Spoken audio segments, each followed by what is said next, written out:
Welcome back to another episode of Get Rich, the podcast that helps you do just that. Get rich and stay rich. Now, just letting you know that we're going to be dropping these fortnightly instead of weekly. I have another podcast called Gotta Go. Definitely check it out. But it is just getting a little bit too much with a small 15-week-old bub and running a company, only working a few days a week. So that we've just made the decision, for obvious reasons, to turn this fortnightly. But I love this episode because I always stand in front of my wardrobe and I think, oh my God, I literally have nothing to wear. I have a wardrobe full of clothes and nothing actually to wear.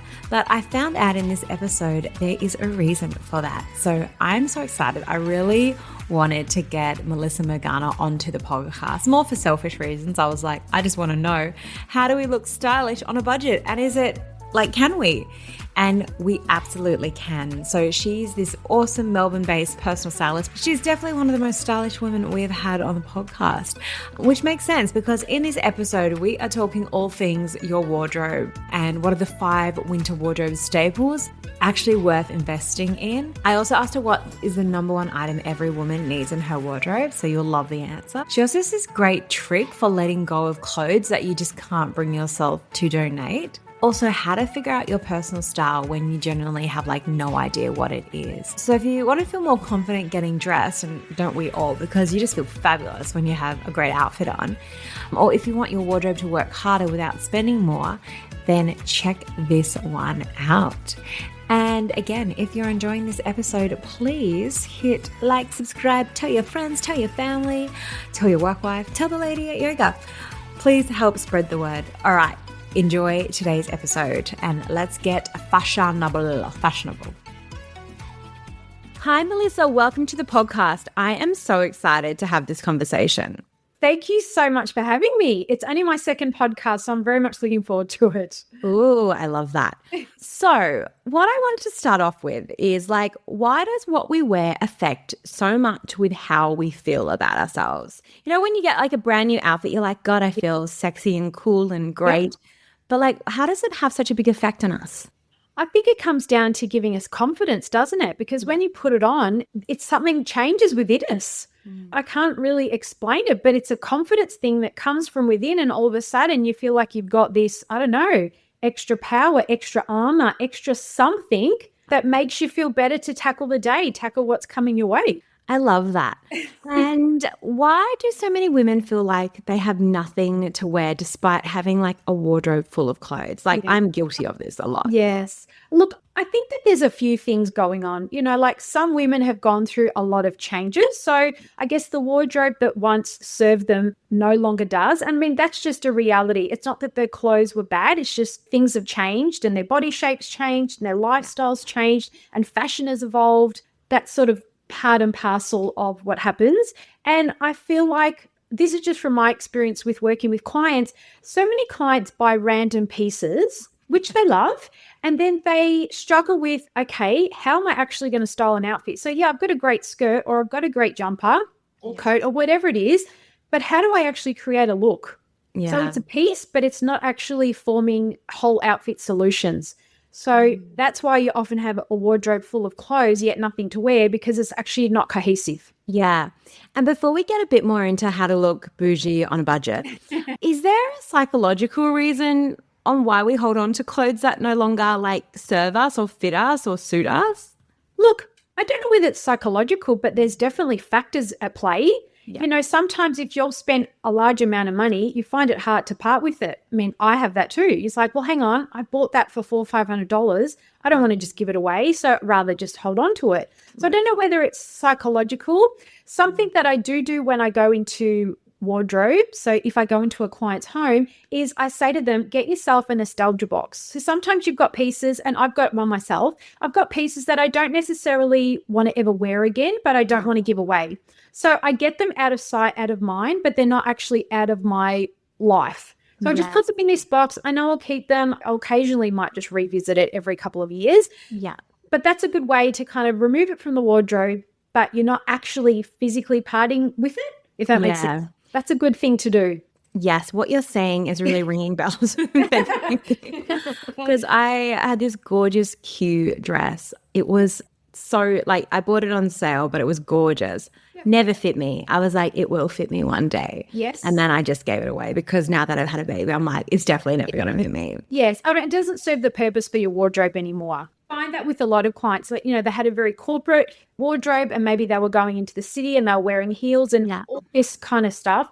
And now it's moved to something different. So, you have to realize that your wardrobe has to sort of move with the times. It's not only the fashion times, I feel like it's the lifestyle times. Yes. I think I was like, oh, maybe I'll wear that little black dress one day because we've been taught our whole lives we need a little black dress in the wardrobe. Yes. Which I never wore. I wore it once and I had to wear a jacket over the top because I couldn't do the zip ups all the way. Yep. Been there.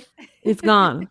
So, question, is it possible to look polished and rich on a budget?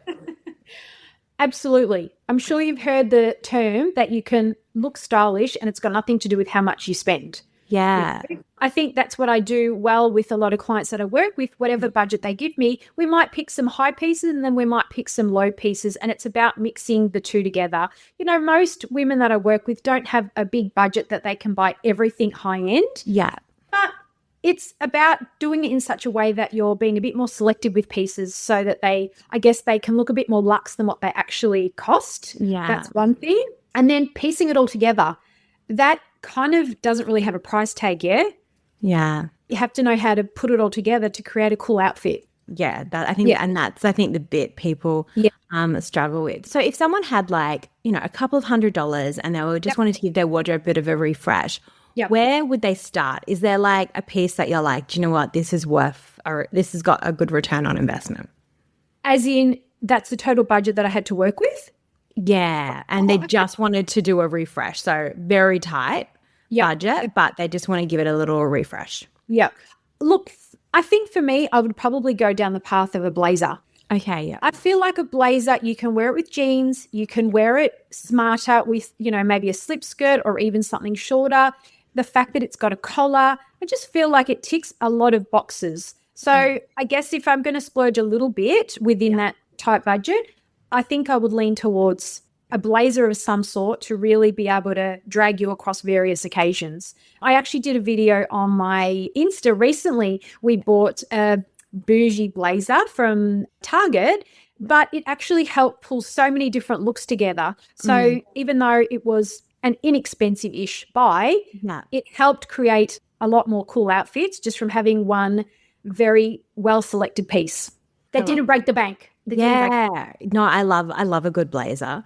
And how important is it the actual material we're buying? And should we be checking the material like we're buying? Look, yes and no. When I do a consultation with someone before I take them shopping, one thing I ask them is about their non-negotiables. And part of that is talking about fabrics. Yeah. Now, I'm a bit of a fabric snob in terms of I just like to look at fabrics. It's the first thing that I'll do. I'll go and look at the tag. And that's not to say that I wouldn't buy it because it was a certain material. I just want to know what I'm paying for what I'm getting. Yeah. Because just because I've spent a lot of money on trenches and blazers, yet they're still polyester, which if you think about it is a synthetic man-made fiber. But majority of the blazers that I like and that I want to wear would be or have a composition that is polyester. So I don't think that there's anything right or wrong. Mm-hmm. But if you can afford to go natural fibers where possible, I think it's definitely a positive. Yeah. However, I will say that some things just aren't made in natural fibers. Like if you want a slip skirt, yes, you can go a silk, but the alternative is like a polyester or a viscose. Yeah. You know? So if you had like a bit more of a budget and you had like, okay, these are like the 5 pieces I would definitely include in a wardrobe. Mm-hmm. Can you take us through what they would be? And then I would love to know as well, like, what do you do when you actually get a client? Like, can you walk us through that? Because I'm just like, you get paid to shop and I'm just feel like everyone's going to be very jealous of your career and your job. Yes. Well, okay. So they're 2 very big questions. Very big. So we'll start with the first one. Okay, so sorry, can you ask me that again? Yes. So the question was like, if we had to put like together a bit of a capsule wardrobe or like the 5 must-haves, we maybe would have a blazer in there. Mm-hmm. What else do you think is really important? So I think when it comes to capsule wardrobes, I think you've got to think about it versus seasons, because a capsule wardrobe, probably 5 pieces is not going to get you through the whole year. Yeah. So if we just think about winter, which is the season that we're going to be in. I think my top 5 would be a really cool pair of boots. Now, whatever that is for you, whether it's something short and ankly, whether it's something knee high. The second would be a really cool cardigan. I feel like you can do so much with a cardigan in terms of having even what I've got a button through myself and I've laid it. You can undo it and have it undone. So I think some sort of a button down. I think a really great pair of jeans. Yeah. Like it's always just going to take you across various occasions. Do you have a favorite brand of jean that you love or? Depends who I'm shopping for. Yeah.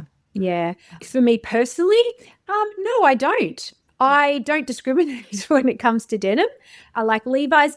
I think what I do say to clients, if you are looking to invest in denim, go to brands that do denim well. So regular department stores or stores that have lots of different types of clothes are probably not going to be specialists in their field when it comes to denim. But a Levi's, a Nobody denim, a New denim, a Rollers, they know denim the best. So I think if I was going to start, it would be at a brand that, just specializes in. Yeah, that's their trademark. So I think I'd start there first.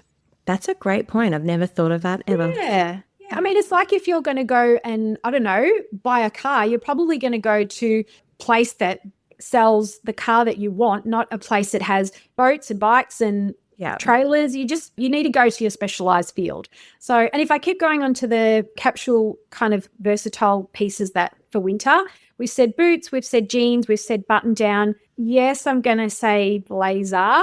Yeah. And maybe I would say a really good coat.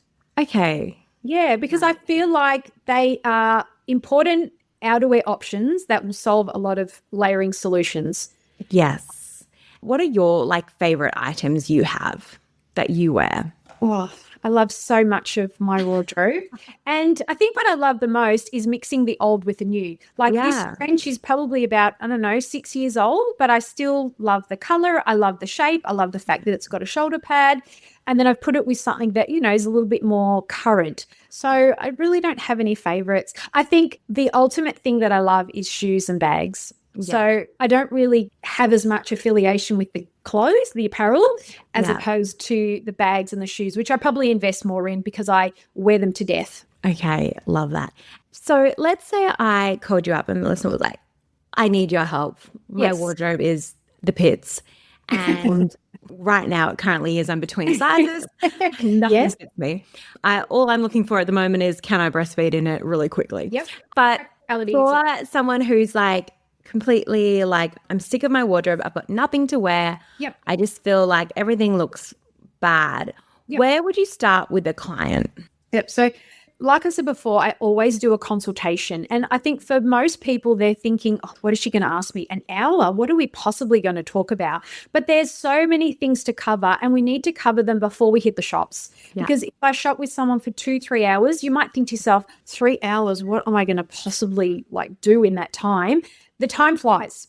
Oh, no. I'd be like, are we only doing 3 hours? Yeah. Well, I know, but it's actually very tiring for the client. Tiring. Because there's not only the trying and the walking, I'm asking a lot of questions. So I'm really trying to solve their problems. So I think it's a bit mentally draining as well. Yeah. So if I go back to the consultation part, so I have a 1-hour consultation. So we're asking questions, about colors that they like, styles that they like, what's their lifestyle, what's their budget, where they're currently looking. Because often people are on a bit of a mouse wheel because they're going to the same stores and a lot of the times the same stores deliver the same type of product every year. I can tell you what the Country Roads and the Witcheries and the Seeds, year on year, every winter, they're going to do the same thing. They might update the color and the style. So if they're looking to refresh, I need to think broader than what they are currently looking at. So that's why I asked that question. I talk about non-negotiables. And then the other part of that consultation, and I'm sorry to keep going on about it, but it's that important, is what is your style? Most people look at me blankly.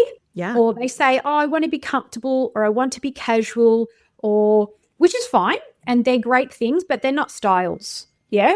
Okay. You can get a style that's casually done, but that's classic, that's sexy, that's feminine, masculine, all of those. Okay. So I've got a couple of exercises that I will do. So that part is actually very important. Yeah. During that consultation as well, we piece together a shopping list. What's on your wish list? What are the pieces that are going to make you solve your day-to-day problems. Solve your, I need to go on a girls' night, I need some outfits for date night. So we talk about all of that, put together a shopping list, then they can leave me. Then I will go away and do all the pre-work and prep where I'm going to take them.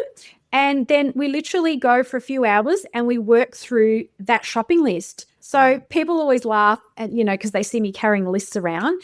But I have found it to be very effective in the 8-9 years that I've been styling clients. Yeah. Having that list, asking them questions based on that list, even when we're trying things on, making sure that that's going to solve the dilemmas that they're coming to me for.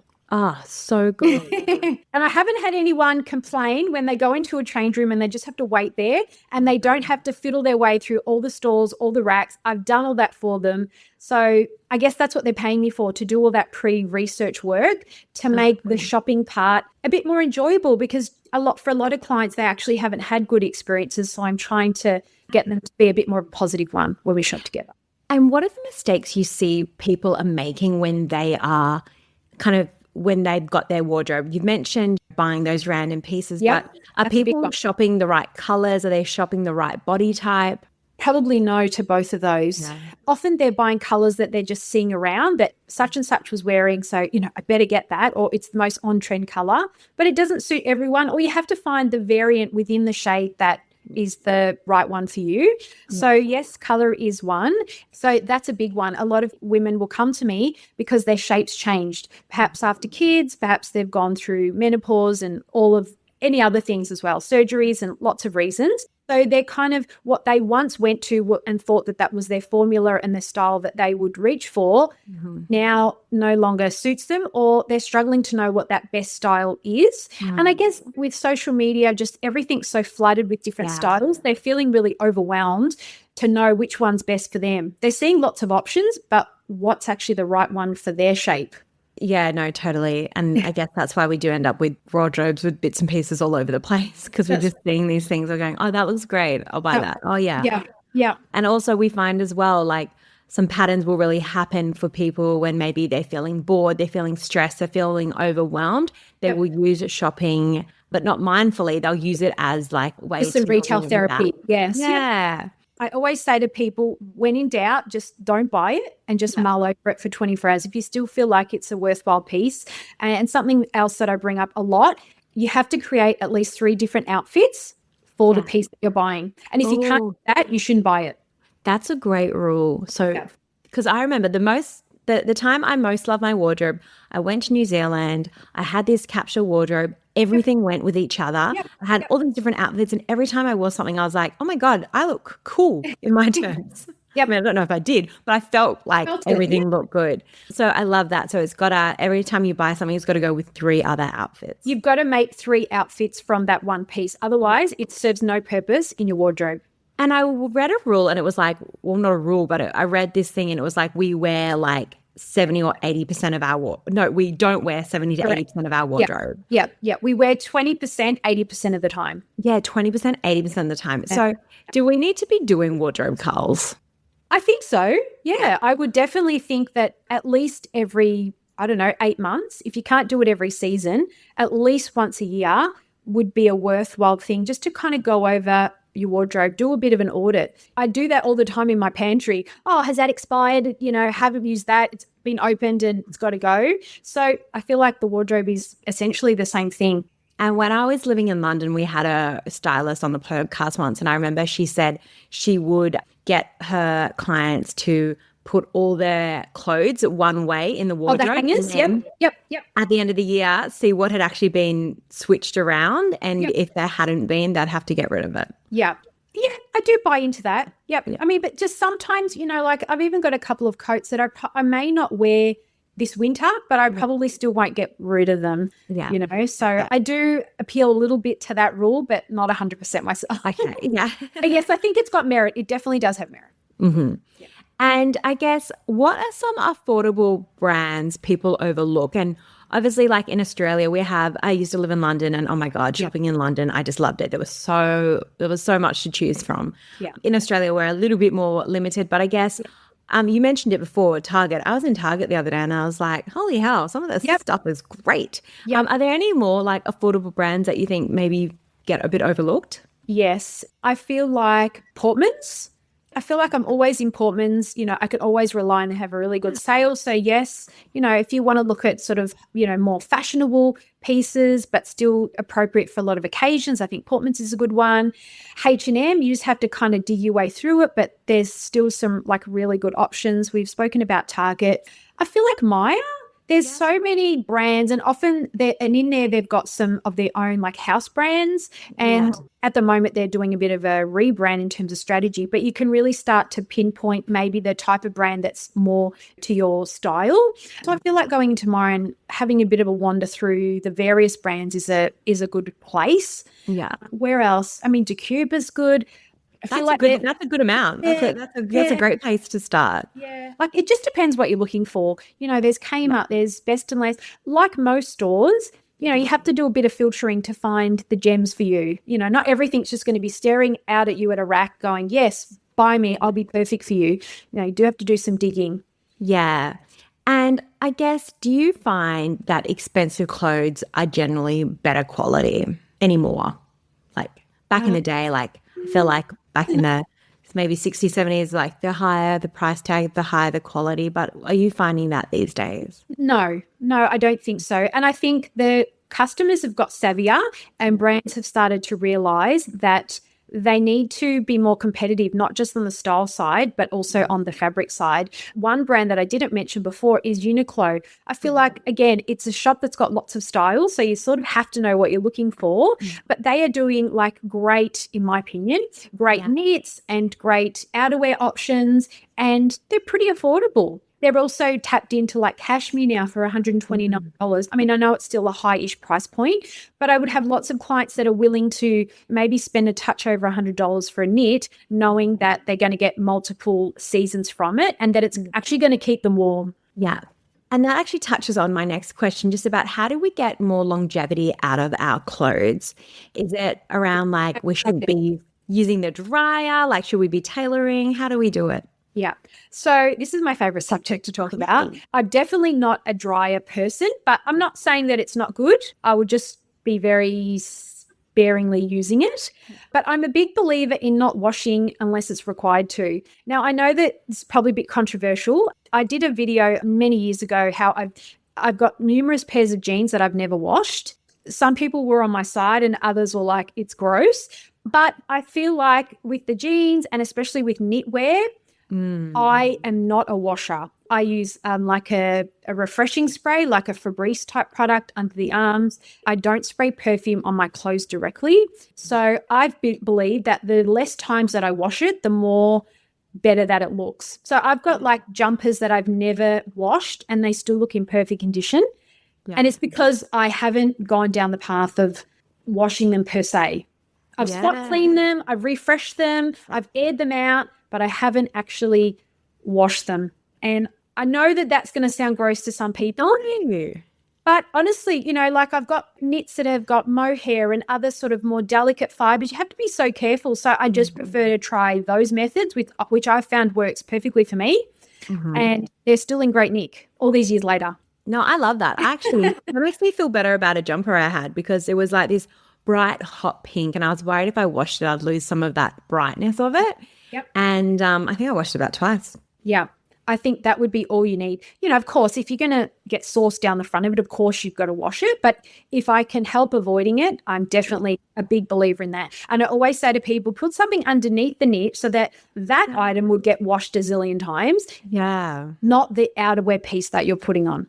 Yeah, I think that is such a good call, especially in the day of like where we're wearing more fake tan and things like that. Yes. Just bring that on. Put a little t-shirt on. Yeah. I'm a big believer in that. Yeah, awesome. Okay. And on that, what about tailoring? Yeah, look, that's another non-negotiable that I ask clients about, whether they would consider a tailoring.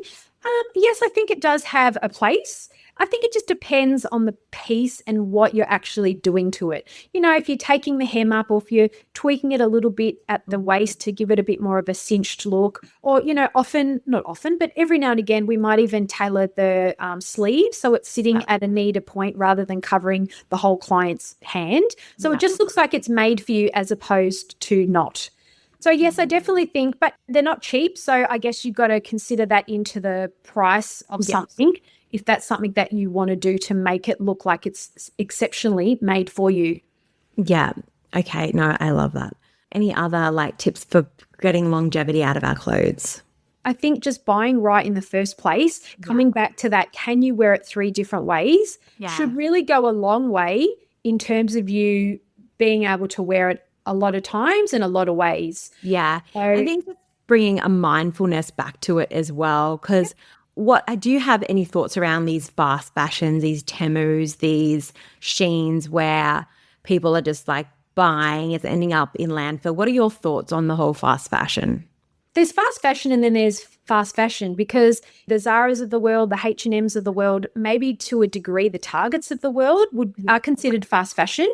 I haven't personally bought from Temu or Shein, and I never plan to, because I am, even as I've gotten older and as I've worked with so many more clients, I've gotten fussier. I buy less. I buy even more smarter than before, and I'm even more pickier. So yes, there's a place for it. I still think it comes back to, but can I get multiple wears out of it? If it was $50 or if it was $250, I think if it serves you enough, it takes the fast paced out of it. So you feel a little bit better that, you are going to wear it for a few years. I've got still jumpers from Zara that are a couple of years old and they're still going strong. So I don't consider it as fast fashion. It was just an inexpensive purchase that's kept me going for a number of years. Absolutely. I've got this amazing jumpsuit I love from ASOS that I got literally 10 years ago. Still wear it all the time. Love it. That's right. So the price was inexpensive, but it's got the longevity to make it not feel fast fashion, even though it was from a fast fashion retailer. Yes. Yeah. And I am with you there. I'm yet to buy from, or I will never buy from Shein or Temu. I just can't do it for ethical and environmental reasons as well. I'm the same. And I see all these hauls, but I just don't have the need to buy that amount of pieces in one go anyway. So that part, even just from that perspective, it's not appealing. Yeah. All right. Final questions. We've mentioned before about like your personal style, and you ask people like, what is their personal style? What if someone is literally like, I have no idea what my personal style is? I ask them the question, most people can't give me an answer. So there's one exercise that I will do, which we run through a bunch of different outfits, from the street style, from runway, from celebrities, different shapes, different colors, different silhouettes. And from doing that exercise, that's where we start to get a sense of what their style words look like. Do they like something more timeless? Do they like something a bit more trend driven? Sometimes it's in the middle. What kind of silhouette? Are they a bit more feminine, shapely? Do they prefer a bit more like baggy, oversized, which then swings them another way? So I think that exercise is a really awesome one. So if you don't use a stylist but want to get a feel of your style words, I think look at lots of inspo and really try and even bring it down to say 5 or 6 that you really like, and then find the common ground in those items. And it's more than just saying, oh, I like sporty or I like girly. I feel like it needs to be broken down, which is something that I do when I do consultations, is I break it down a step further to actually say, okay, what does that actually mean? Because it's just, otherwise it's very generic. Because a lot of people come to me and they go, oh, I just want to look put together, or I want to look polished, or I want to look effortless. However, I feel like that's the end emotion. How do we get there? Because I wouldn't just pick a blazer off the rack and go, oh, that looks put together. I would see a jacket or a pair of pants and go, oh, that's a classic cut, or that's a more trend piece because it's got a split hem, or whatever it is. I feel like you need to find the words and then actually take it one step further and actually know what those words mean. So, because that will help you actually filter down when you get to store or where you're looking online for them to make sense for you. And, we love talking about return on investment with Ladies Finance Club. And I really do believe for people who can afford that styling session, they're going to get that return on investment, because they're going to save so many hundreds of dollars of not buying, or thousands probably, on clothes and styles and colors that just don't. Yep, I think I'm not going to disagree with you. And obviously that's why I have a job and I'm very busy. I feel like the 2 biggest reasons clients come to me is they are time poor, and B, they've wasted money in the past and they don't want to continue to do that. So, having a specialized list, going and finding the pieces that suit you and going to serve you is efficient in time, and also, like you said, return on investment. So, Melissa, are we talking thousands and thousands of dollars to work as a stylist? I feel like that is a bit of a misconception. So just in terms of my pricing, for a 2-hour shot with me, it's $599, and that's the shortest time. But that does include the consultation, it includes the research component, and then it includes the shopping part. So I feel like, back in the day, it was for like the rich and famous and, the really wealthy women of the world. But now it's honest to God, just everyday women that don't have the time and or just can't be bothered and feeling very overwhelmed with what's out in store. There's so much. So I need someone to do all that filtering down and just show me one pair of great jeans. And if I'm happy with those, we're onto it. So that surprised me. I had thousands in my head. No. Wow. And where are you based? I am based in Melbourne. I do all of my shops out of Chadstone Shopping Centre, the fashion capital. So it's great fun. I always say to people, this is my office, and they love it and we have a great time. And like I said earlier, I'm just trying to make it a lot more enjoyable. I hear so many kind of horror stories when women go to the shops. They feel really disappointed. They feel disheartened. They can't find their size. They can't find their style. They've tried on 20 pairs of jeans and they just feel like, I've given up here. So to really be able to transform a small part of their wardrobe is awesome. It really is awesome. I feel very... Absolutely. Coming from someone who cried recently in a change room, I totally feel that. Next time I'm in Melbourne, I am booking an appointment, honestly. Give me up. I need this in my life. Give me up. Well, thank you so much. And where can people get in touch, follow, like? My Instagram, probably, or TikTok, Melissa Got Style. Love it. And we'll put all those links in the show notes where you can get in touch with Melissa. Thank you so much. And might I say, our extra special guest has been super quiet. She has been. She's been styled by Bonds today, but yes. Oh, gorgeous. Thank you for being such a good little co-host. Oh my God. Didn't add much, but she made up for it in cuteness. And all we can say is that the outfit is looking good, and that's all what counts. Much easier with a onesie. I wish we could all just wear onesies. All right. Thanks so much. Thank you so much for having me. Bye.